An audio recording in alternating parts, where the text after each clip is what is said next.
Eto na no, Miss Kris Aquino naglabas ng kanyang statement or ang plot twist kaya pala hindi or wala si Mr. Bimbi sa Eat Bulaga live broadcast. Yan ang ating pag-uusapan maya-maya lang. But before that, if you haven't subscribed yet to my YouTube channel, please don't forget to like, share, and subscribe at hit mo na rin ang notification bell for more showbiz updates. So, eto na ang plot twist.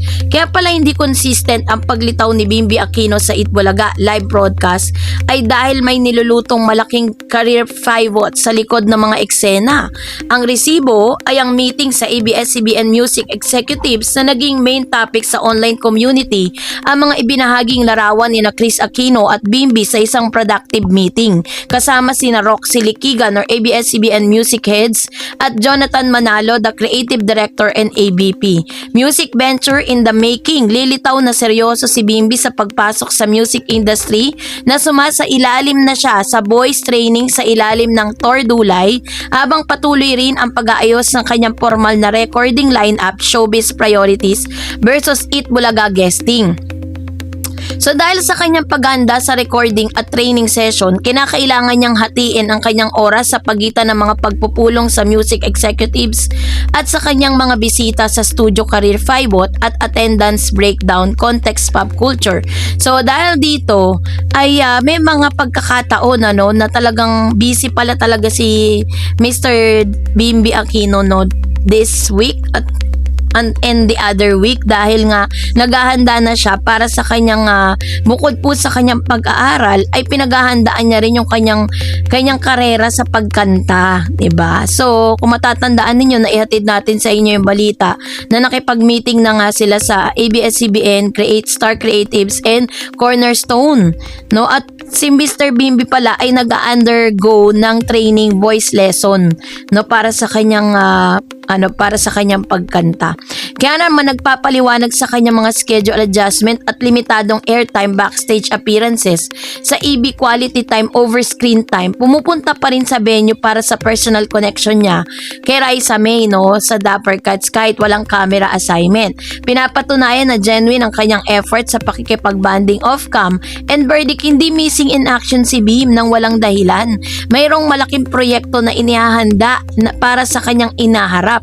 Sa kabila nito, pinapakita ng kanilang patuloy na pagdalaw kay Raisa May ay nananatiling prioridad niya ang kanyang mga personal na ugnayan sa kabila ng kanyang abalang schedule. Mula sa pampulitikong larangan hanggang sa pagiging mga pangunahing boses sa Philippine entertainment, ang pamilya Aquino ay may kakaibang ebolusyon sa media. Kaya naman, narito yung ilan sa kanyang mga breakdown, kanilang generation media presence. Number 1, yung kanyang politika at broadcast journalist. So si Ninoy Aquino po ay nagsimula bilang pambansang periodista ay youngest war correspondent sa Korea bago naging politiko. Okay. Ang kanyang mga talumpati at panayam ay naging simbolo ng political broadcast sa media sa ilalim ng martial law. Si Miss Cory Aquino, ang kanyang pag-akyat sa presidency noong 1986 People Power Revolution ay naging global media event na naglagay sa pangalan ng pamilya sa pampublikong kamalayan at international na balita.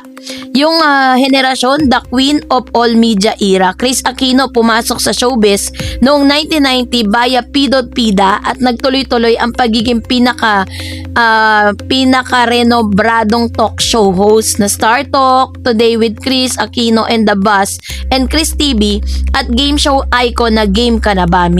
And then si Kris ay nagtatag ng modern lifestyle talk at endorsement media sa bansa. Siya ang kauna-unang na-redefine ng celebrity branding kung saan ang kanyang personal na buhay ay naging bahagi ng pambansang entertainment narrative.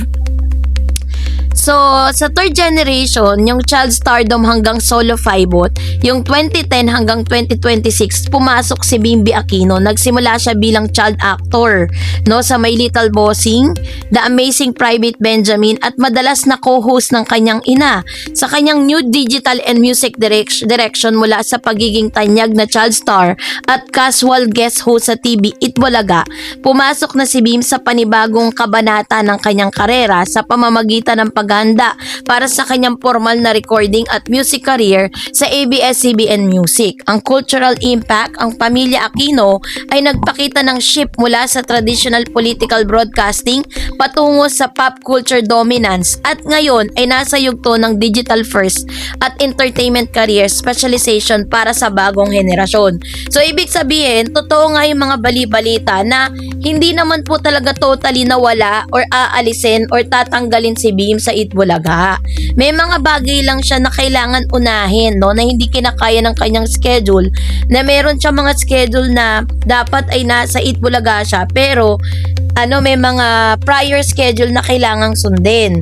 Kasi hindi pa naman natin masasabi talaga na regular na si Bim, no, dito po sa Itbulaga kasi wala pa pong formal na wala pang formal na parang statement ng Itbulaga patungkol sa tunay na estado ni Bim sa Itbulaga. So dahil po diyan, sa mga panahong ito, sinasabi ni Chris, pinakita niya sa kanyang Instagram post na si Bim po ay nagbo-voice lesson, nag-aaral at the same time is talagang pinagpopokusan niya yung kanyang pagkanta.